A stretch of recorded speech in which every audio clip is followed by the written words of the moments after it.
నల్లధనం వెలికితీసే లక్ష్యంతో కేంద్రం అమలు చేసిన ఐడీఎస్ పథకం కింద 13,860 కోట్ల రూపాయలను ప్రకటించి కనిపించకుండా పోయిన గుజరాత్కు చెందిన వ్యాపారి మహేష్ అజ్ఞాతాన్ని వీడారు. అహ్మదాబాద్ ఈటీవీ స్టూడియోకి వచ్చిన మహేష్ తాను ఎక్కడికి పారిపోలేదని చెప్పారు. తాను ప్రకటించిన మొత్తంతో తన కుటుంబ సభ్యులకు ఎలాంటి సంబంధం లేదన్నారు. తర్వాత ఈటీవీ స్టూడియోలోనే మహేష్ను పోలీసులు అదుపులోకి తీసుకుని పోలీస్ స్టేషన్కు తరలించారు.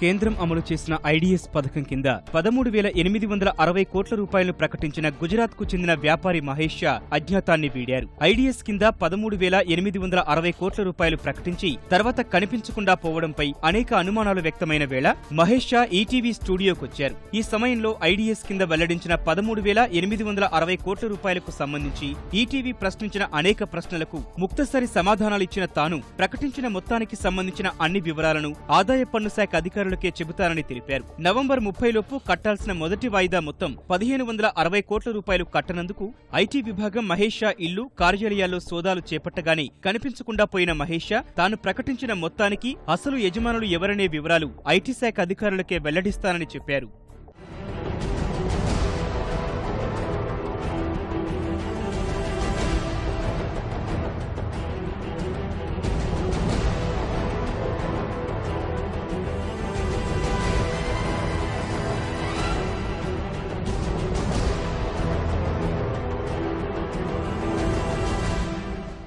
सबसे पहले इस मामले को टीवी पे और मीडिया में लाए, इसलिए टीवी के पास आया।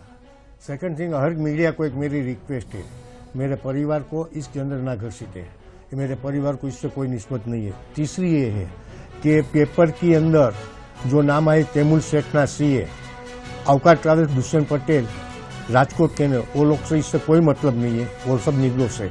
ये सब मैटर्स अलग, वो मेरे वेल विशर है, मेरे अच्छे फ्रेंड है, मेरे फैमिली मेंबर है। अब बात आती है 13,860 करोड़ की। 13,860 करोड़ मेरे कहने से मिस्टर सीए तैमूर सेठना ने फॉर्म भर के दिए। ये किसके थे, कहाँ से आए, कैसे आए, ये मैं डिपार्टमेंट में रजू करूंगा, डिपार्टमेंट को बताऊंगा। दूध का दूध और पानी का पानी होगा। मीडिया जो लिखता है फरार हूं भागेड़ू, न फरार हूं न भागेड़ू हूं।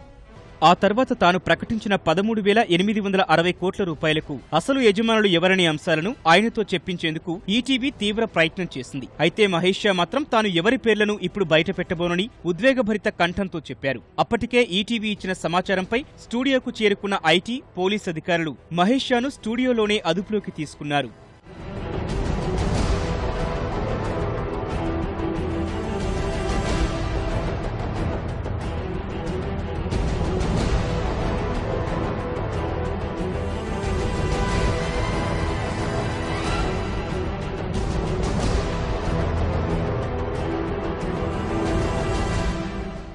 అనంతరం కాసేపు ఈటీవీ కార్యాలయంలోనే మహేష్ను ప్రశ్నించిన ఐటీ, పోలీస్ అధికారులు పూర్తి బందోబస్తు మధ్య కార్యాలయం నుంచి బయటకు తీసుకువచ్చారు. అతన్ని తమ వాహనంలోకి ఎక్కించుకొని పోలీస్ స్టేషన్కు తరలించారు.